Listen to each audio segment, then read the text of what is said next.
Hey folks, next week on The Trap Set, we're celebrating our 1-year anniversary. We'll feature a conversation with the legendary Steve Gadd, and there may even be an appearance by my mysterious co-producer, Chris Karwowski. Also, this Saturday, January 30th, at the world-famous Revival Drum Shop in Portland, Oregon, we're making our first foray into live events.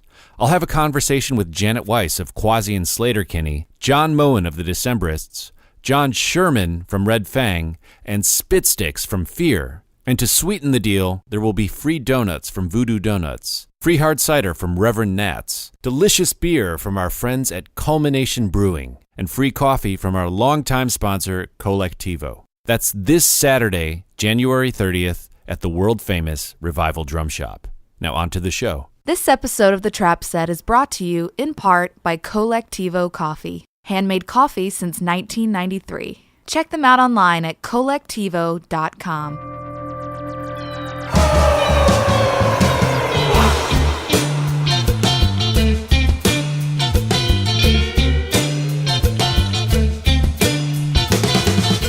This is Joe Wong. Welcome to The Trap Set, where each week we explore the lives of drummers. I want to play something for you.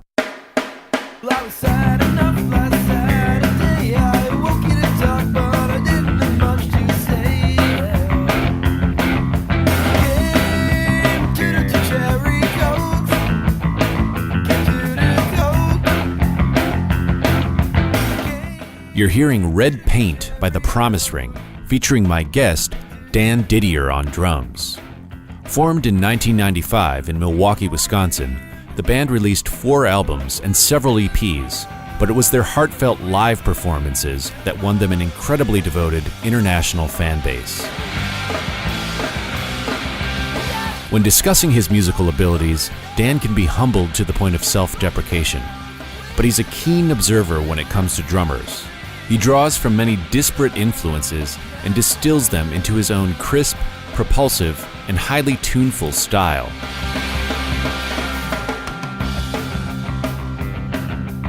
The influential Promise Ring broke up in 2002, but Dan has continued his partnership with singer Davey Von Bohlen in Maritime, another critically acclaimed band.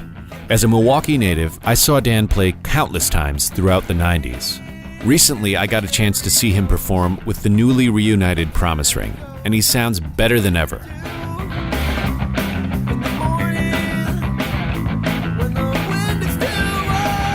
And now our conversation with Dan Didier.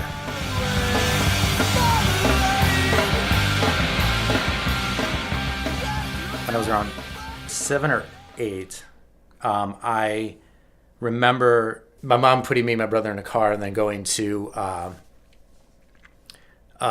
in the summer and having just kind of get dropped off, and she's like, "You guys are going to learn drums." And because she probably was. How great is that? It was pretty great, but I think it was more like they just wanted to like get us out of the house because we were fighting all the time. So like, here, put your aggression and focus on this. So me and my brother started right around the same time, and then I started really liking it, and I just started wanting to be in concert bands and percussion ensembles and stuff like that, through high school and all that. And what did you want to do with your life at that point when you were in high school? I had no idea.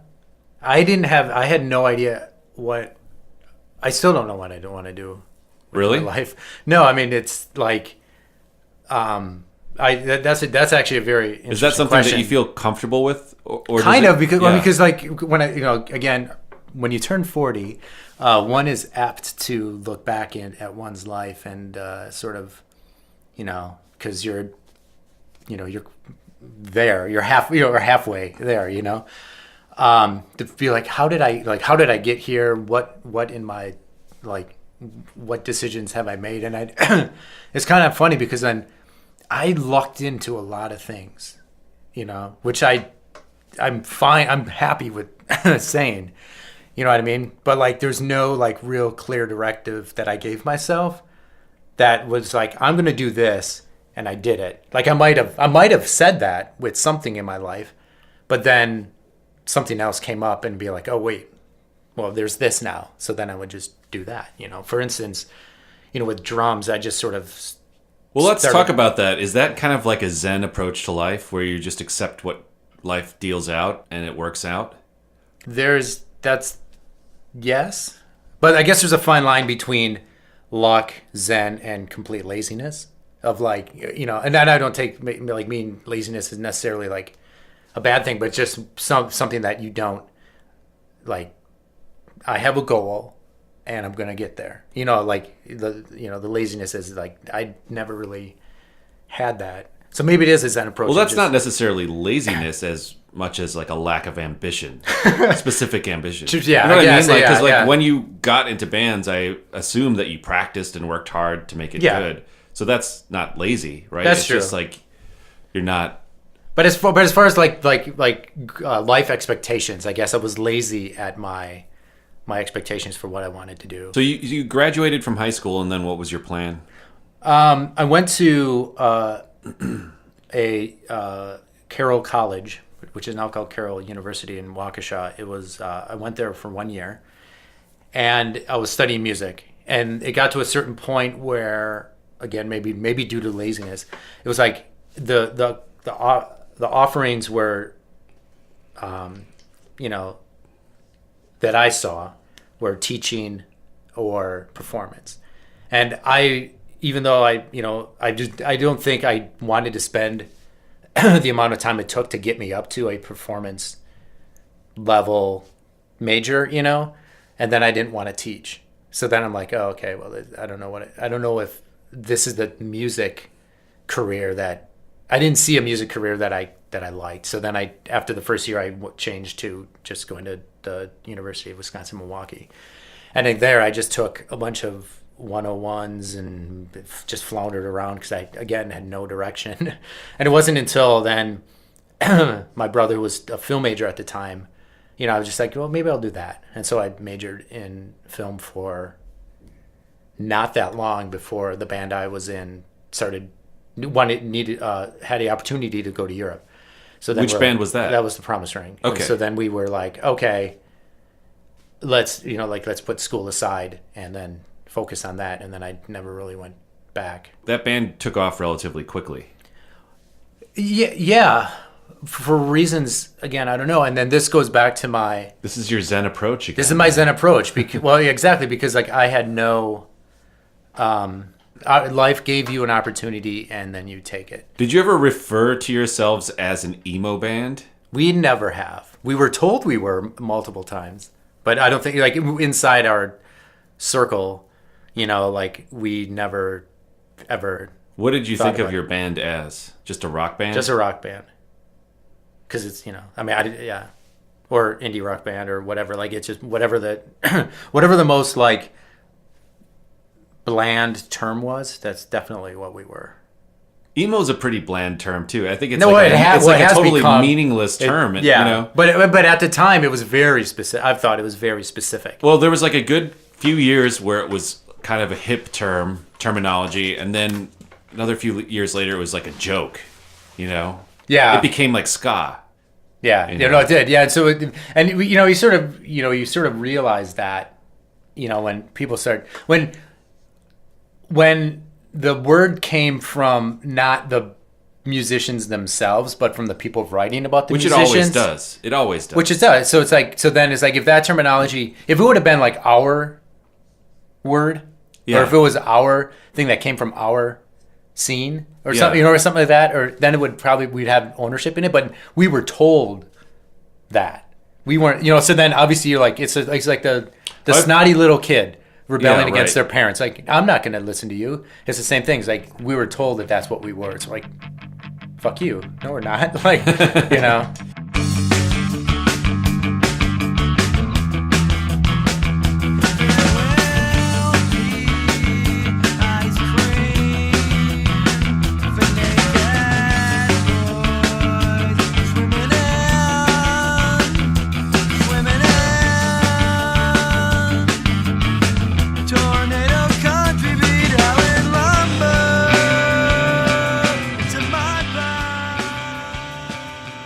So you dropped out of school and you were doing the band full time? Yeah. And then had been then for, that was 90, I think we toured in 96. must have been on 30 Degrees. And then when the band broke up in early 2000s, and then Maritime started right up after that. And then it wasn't until 06 or 07 that I actually ended up going back to school for like a semester. So there was a good 10 years where you didn't have to have a day job. Correct. Nice. Yeah. One of my biggest regrets is not doing something when we weren't on the road I played a lot. What did you do? I played a lot of Tony Hawk Pro Skater That's awesome. video games. I got really good at it. Unfortunately, that's not a skill set that, warrants a lot right now. But like, so that's my biggest regret is like I had a lot of idle time that I felt I wasted in that regard, because we did do a lot of work between touring, recording, writing, rehearsing, all that stuff. That did take a lot of time, but the time that we weren't doing that, I wish I would have spent more wisely. But then again, maybe that's... When did you make the decision to not work anymore? When it was hard to hold a job, because it would have been like, at some point it got to a point where like I was working at this like we rented like movies and then sold CDs and stuff. So like it got to a point where I was just like, well, okay, I'm going to leave for this tour, but then I'm only going to be back for 2 weeks, because then we're going to go record for another couple weeks, and then it was just like, well then, but then after that we're going to jump right back on the road. So I probably won't see. So maybe I won't. Is it cool if I take a 5-month break, and then at the end of that we're just like, well, it's dumb to keep, because we just kept ourselves so busy that it was hard. Unless you would just want to come every time you'd come home, you just find a new job, But luckily it didn't happen that way. And I fear that it's all just coming back. It's all coming back. It's all coming back to me. And under that thread of sky, we lie together. Why care about the weather? It only ends in darkness. You're always dressed and bought in that. The second one was Nothing Feels Good. Yeah. That album was probably the biggest Promise Ring album. Yeah. Right? Mm-hmm. Did it actually chart? No, see, that's the biggest thing. I'm happy of that people recognize the band and when we're have been influenced by it or not, or hated it or whatever, that people were talking about it. But we didn't. Yeah, lots of people did hate the band. Yeah. Oh yeah. We know that. Which is fine. But the thing is that like we didn't sell a ton of records. Maybe for the time, for like that level, maybe we did. But like in contrast to like some other records, I would be interested in knowing. It's weird. We sold enough records. Were you selling like hundreds of thousands of records? No, It seemed like it would have been. I haven't checked the last Jade Tree royalty statement, but I don't know. Like at most, well, the last time I checked, which was years and years and years and years ago, it was 50, maybe. So it's just like we're not even half where people probably think we are. Were you excited? Were you having a great time at the time that those albums were coming out and getting great press? But see that yeah. I guess yes, it was fun and we had a good time, and I remember driving in the car with. Did you appreciate it at the time? Yes. Were you happy? Well, no. You know what? Actually, I not as much as appreciating Maritime, because I have a job that isn't music. That when I'm touring, it's like I have the contrast, right? Sure. Not that I'm saying I don't. I actually. No, I mean I adore my job and I love what I do, but it's like, it's when you different. make a living playing music, it places a lot more stress on that relationship and on those projects. Yeah, totally. But there's also a part of us that, like, you know, going back to the, you know, where I was going with the confidence and all that stuff. We just never wanted to make the same record twice. So we put even more pressure on us, not necessarily to, like, sell more records. Oh, Nothing Feels Good. Oh, yeah, that did really well for us. Let's just do it. Let's just do that again.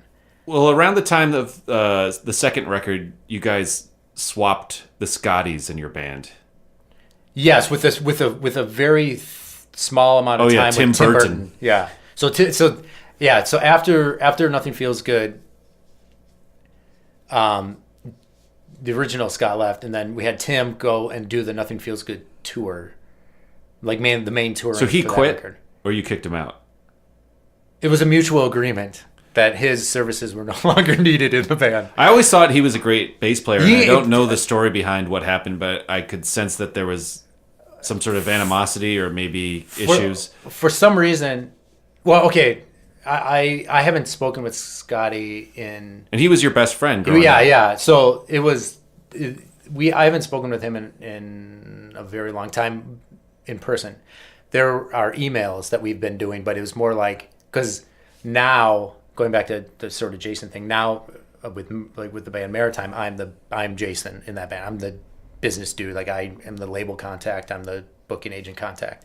I'm the main contact. But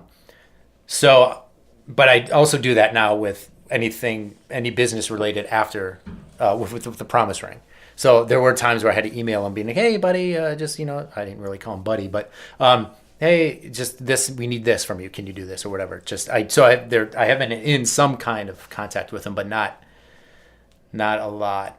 And so during Nothing Feels Good recording, that was like the main shittiness time of me and him. Like, we hated each other. Like, it was bad. I had to just make sure we just weren't necessarily in the same room. It's kind of hard when you're playing bass and drums. Yeah, true. I think, yeah, but so we had to be in the same room, but when we didn't have to be in the same room, we weren't. The reason was you can only be friends with somebody for so long, or you can't, you know what I mean? I mean, yeah, like I don't know specifics. It just, you know, when something rolls down the hill, and you know, and that hill can be very rocky, it'll end up getting dented, and you know, and it'll get to a point where, like, right, I really want to stop rolling down this hill. Well, especially when you're in your early 20s, you don't necessarily have the tools to roll it back up the hill. Yeah. Or to recognize, like, oh, maybe we should get off this hill. Yeah. You know? Yeah. So then, yeah. So, I mean, and that, you know, and that, yeah, that was sort of that. But then going back about how good he is, and he is an amazing bass player. It was unbelievable. And, you know, when we did the reunion tour in 2012, I burned a CD of Nothing Feels Good in the car so I could relearn some of the songs. And like Danny must have, my wife must have put it in there to play. And, you know, when I got in the car, I heard it. I'm like, oh, I'm going to listen to this record. I haven't, you know, like, besides just listening like to the two songs I needed to relearn, I was like, I'm going to listen to this as an entirety. And I was like, and the only thing that really stuck with me is like, God damn, was he a good bass player? Like, it was it was really insane. And so, like, it was, he's really good. To go back to your point, that was my main point of that whole thing. He's a really good bass player. Down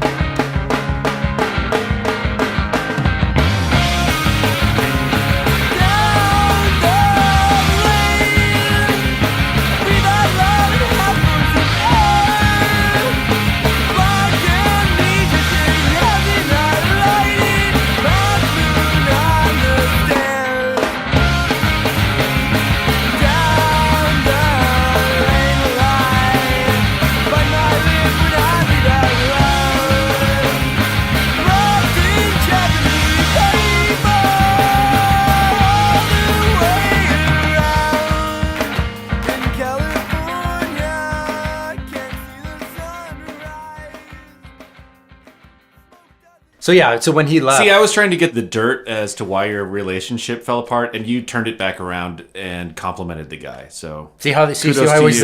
Zen. It's all my Zen technique. No, I mean, because in all honesty, you don't remember all of the right. That shit doesn't matter anymore. yeah, and with that, and you don't know you don't know all the dents. Did you guys consider having him come on the reunion tour in 2012?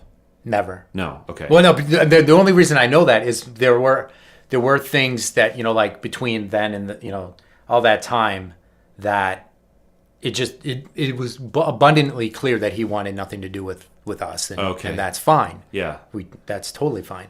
So then it was never a question. Like Scott Schambeck is the Promise Ring bass player. You know what I mean? Like, well, he's been in the band for the longer longest than anybody else. and played the most amount of shows and all that. So it's just like, we should say Scott Schambeck is also a great bassist. yes, of course, Yeah. of course.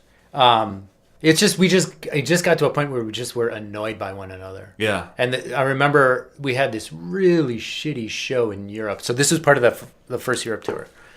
We had this show in England. I can't remember the city, and it was just like we just got into. Oh, see, the weird thing is we never fought. We never physically fought, and we barely verbally fought. And you probably should have. We just shut the fuck down. We were just like, zzz, like done. Right. You aren't here. And maybe that's me. Maybe that's how I deal with things, because I don't like confrontation. Maybe it's just me. Like, it's easier for me to just tune you out and just bury the feelings. Is that still your modus operandi? Yeah, I'm totally like, it'd take a lot for me to like, to yell or, say, to actually like, Or to even resolve say, it. like, it really bothers me when you do this? This is funny because that's exactly how we treat our daughters. We say, no, don't just yell, explain. Like, talk to your sister or talk to your friend and say, well, it really bothers me this, or, when you did this, I felt this, You're trying to give them the tools yeah, that you don't have. They need the tools. Yeah. I if I was ever given the tools, I treated them poorly, the tools. And then, so anyways, there's this one, I just remember this one show, and it got to, that was the one time it got to a boiling point. And then as it turned out, like a little bit later, Davey told me that, like, Scott has told them, Jason and Davey, that, like, it's either sort of like him or me kind of scenario. So like it was a point where, like, I mean, I never approach it that way because I always feel, but because I also feel like things can work out. I also have that sort of naive hope that, like, okay, yeah, me and Scott hate each other now, but go home, play some Tony Hawk for a few months. Yeah, chill out and just better. like, it'll all get better. I mean, that's true in some cases. Yeah, but in some cases like this, it just got too extreme and too much for like any of us to really, or like, but even with the naive hopeness, like there still needs to be some element of like work involved with like trying to make it work, and both him and I didn't want to put any effort whatsoever into it. So then that's that. I mean, I kind of want to see the guy. I'm like, it'd be interesting to see, because my last interaction with him in the physical world. This would be such a better podcast if he was in the other room. Come right. Well, Dan, we have a surprise for you. No, but the last time I saw him in the physical world, not the electronic world, he threatened to pour a beer on my head, and this was that's not that bad of a threat.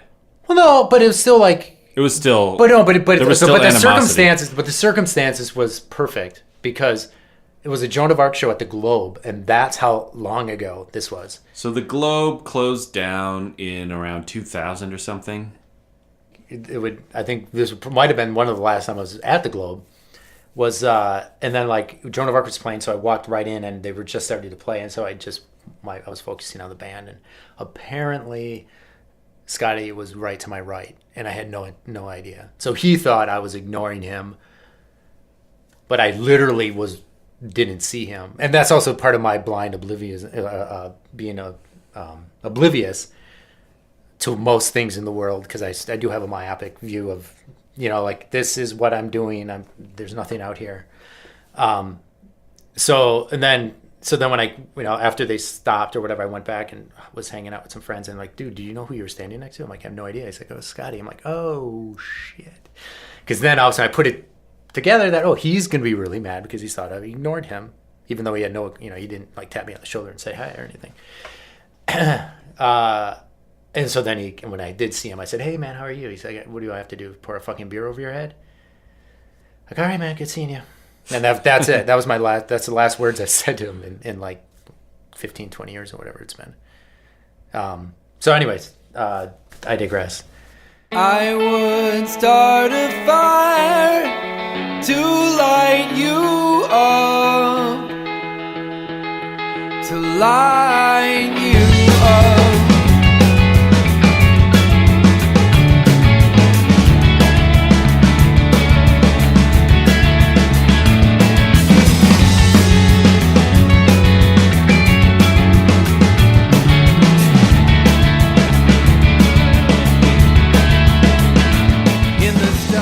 After the Promise Ring, you and Davey started Maritime. Mm-hmm. Did you have a mandate for like a different style that you wanted to do? No, Maritime. When we were on the why create a new band? Well, again, because of when we were recording Woodwater, we knew that this was going to be a very difficult record to try to sell to our fans and sell not as in like monetarily, but sell as in spiritually. We knew it was gonna be hard to spiritually sell this album to our whoever would care to listen to it. And so I think, and then with what happened, like with it, kind of the backlash and all that, then we started to backlash. Yeah. And so trying to sell those songs live when there was also a backlash in general towards the kind of music you guys were known for among like the fan base at that time, because it was starting to get more popular and mainstream. Yeah. Right. So it was, but okay, from our perspective, it was like, we want to do these Woodwater songs because this is kind of what we like. And this is what, but we do like some of our back catalog. But so it was hard for our live shows. It was hard to be confident in the songs you wanted to play, and you felt like you're not cheating yourself, but you kind of feel like you're going backwards playing the songs that you used to do that you don't really care about, right? Or not care about, but you know what I mean. Like it was kind of like this dichotomy that we had, that we're like, we want to be this, we were this, we can't do either. It ended up kind of feeling like, and that sort of. So it was time to make a clean break. Well, see, that's the thing. Well, yes, but also it was like, because of that, the tensions start rising, right? Because it's like, it's a classic thing of like, when the team is doing good, there's no complaining. The second the team starts going bad, things start coming up, and things started coming up, and it was unhealthy for all of us if we wanted to remain friends forever. We should stop doing this. Well, I mean, at this point in your life, you've achieved this balance where you are a father of two, you're married, you have a day job that is still pretty creative, and you go out and tour once in a while and make records. Yet you still say you don't know what you want to do. I mean, are you happy right now? Yeah. Are you any happier now than you've been at other periods of your life, or does it just feel like a continuum? I never feel like happy. There's Do you ever feel neurotic about that? Like, do you ever like think maybe I should be more happy than I am right now? I took a meditation class. And how did that work out for you? I'm looking for avenues of like inner peace. Were you raised in any kind of religious tradition? Yeah, I was a total Catholic. Oh, okay. Yeah. So that So I have, so I was, So you have the guilt. I have the guilt. I definitely have the guilt.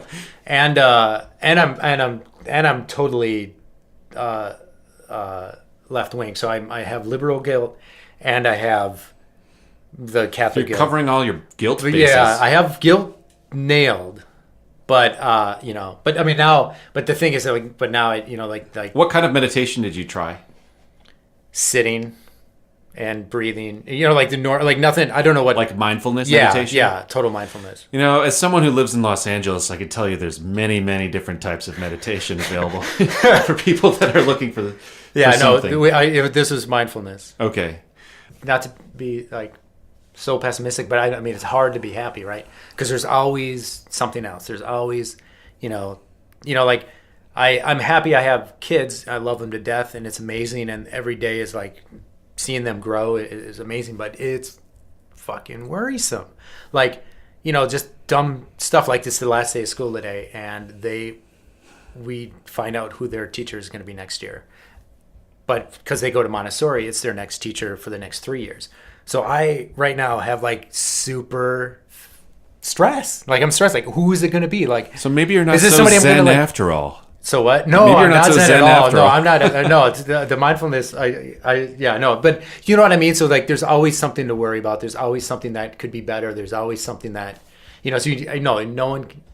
People can Are you train. comfortable People with can that? train. People can train themselves to be happy. Because I know there's like the whole happiness movement. There are also people that are just more in touch with that, right? Yeah, more maybe. positive people.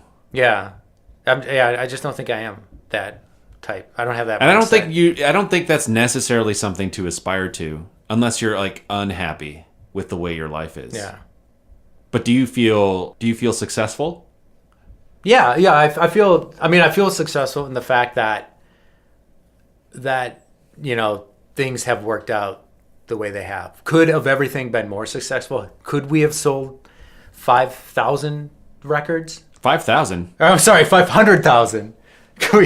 Or 5,000. Well, did you ever get jealous when bands that you were friends with, like Jimmy Eat World? Yeah, got huge? you see that. Did you get jealous, or were you like no? It's happy for them, I'm or happy both? for- Were you both? I'm- Were you both? Come on, be honest. Would it have been nice if we would have gone to that success? Of course. Did you feel entitled to it? Did you feel no? like Because the I work also that- felt like, we not that we shot ourselves in the foot, but like, because of the way we wanted what we wanted from the band, which was don't make the same record twice. Right. Is like that's not very commercial that's not commercial. That's Yeah. not going to make a commercial success. Because at least we could have. Well, I don't know what we could have done, because we could have done another Nothing Feels Good. We could have done another Very Emergency and be in the exact same position. Yeah, we you are never now. know. You never know. But so we have so all you can do is make the best of what you have at the time you're doing it, and if that's sort of like, the whole thing, with even with Maritime, because of our schedules, and we have 8 kids between us and all this stuff, like, you do what you can when you can, and when you do it to the best of your ability at the time that you do it, Well, I think that's a great place to end it. All right. Dan Didier, thank you so much. Thank you. The Trap Set is produced by me, Joe Wong, along with Chris Karwowski, who also edits the program. Follow us on Twitter, Instagram, and Facebook at The Trap Set, and visit our website, thetrapset.net, to subscribe to our show for free. If you enjoyed what you heard today, please donate to our show. If you can't afford to donate, please tell a friend and give us a good rating on iTunes. Send your feedback and guest requests to thetrapset@gmail.com.